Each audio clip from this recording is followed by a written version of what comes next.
Canoprof, ce qu'il faut bien comprendre, c'est que c'est un service. C'est un service qui est basé sur un outil SWAT, mais ça n'est pas un outil de plus. C'est bien un service qui va être porté par l'ensemble des ateliers, des 100 ateliers qui sont en France et en Outre-mer. Et des personnels ont été formés, des formateurs et des documentalistes qui vont d'une part accompagner au quotidien des enseignants qui sont dans une démarche de production, des enseignants qui sont déjà dans une recherche d'outils qui leur permet d'amener les ressources jusqu'à leurs élèves. On va vous aider, on va vous accompagner et on va même accompagner au-delà de la simple production de scénarios pédagogiques très fins avec je donne la consigne à l'élève, je lui donne une vidéo à regarder, je lui donne un travail à faire, il a des exercices à faire et tout est scénarisé. Moi j'aurais bien posé une question au début sur que penser tout début, tu vois vraiment première image, quelle est la profession de cette dame? Ouais. Tu vois, est-ce qu'on pense qu'elle est mannequin? Est-ce qu'on pense qu'elle est Ouais, t'as raison. secrétaire médicale voilà.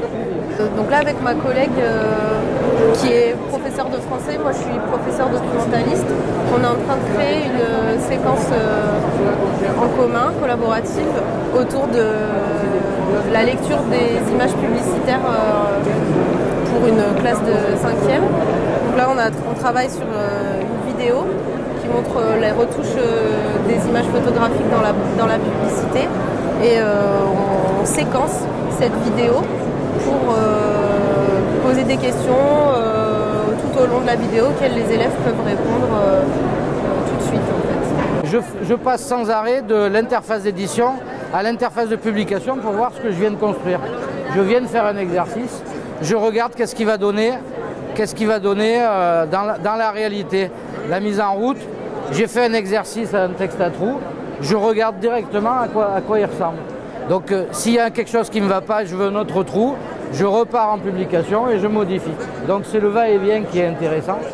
Et ce qui est intéressant aussi, c'est que quand j'ai fini mon travail, je vais aller sur l'interface de publication et là on voit que je peux publier la vue élève avec, en incluant les compétences, les notions, etc. Sans les inclure, c'est le choix de l'enseignant. Je peux faire la version élève avec les corrigés si j'ai préparé des corrigés. Je peux publier aussi pour mes collègues, les profs, avec la version complète, y compris les tenants et les aboutissants de ma séance.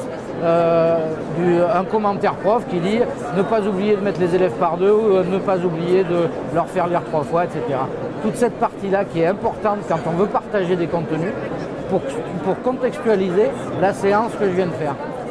Donc ici, quand tu as fini, tu vas faire générer ce travail-là. Et ici, tu vas pouvoir consulter, tu ne vas pas pouvoir le télécharger parce que si tu es dans un établissement où il n'y a pas de Wi-Fi, tu vas pouvoir télécharger un site internet avec un index que tu vas mettre sur le serveur de l'établissement ou que tu vas mettre sur une Pédagobox si tu es en Afrique et qu'il n'y a pas de réseau et que tu vas pouvoir utiliser tes contenus quand même. Donc nous on a essayé de faire en sorte que ce soit adaptable à tous les cas de figure de la réalité pédagogique des enseignants.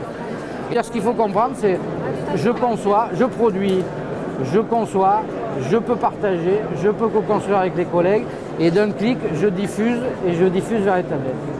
Et la cerise sur le gâteau, c'est qu'il y a une application et l'application permet à l'élève de télécharger en dur les vidéos que le prof en mode déconnecté. Il y a bien sûr la dimension diffusion sur le cloud de chaque enseignant, mais le service va plus loin, c'est-à-dire qu'on va aussi discuter droit d'auteur, droit à l'image, quand on produit des ressources. Qu'est-ce que c'est qu'une ressource numérique et quelles sont celles qui sont les plus efficaces? Tout cet accompagnement et cette aide, c'est bien le service Canoprof. Et c'est un service public de l'éducation, ça veut dire qu'il est gratuit et on vous accueille avec plaisir dans les ateliers.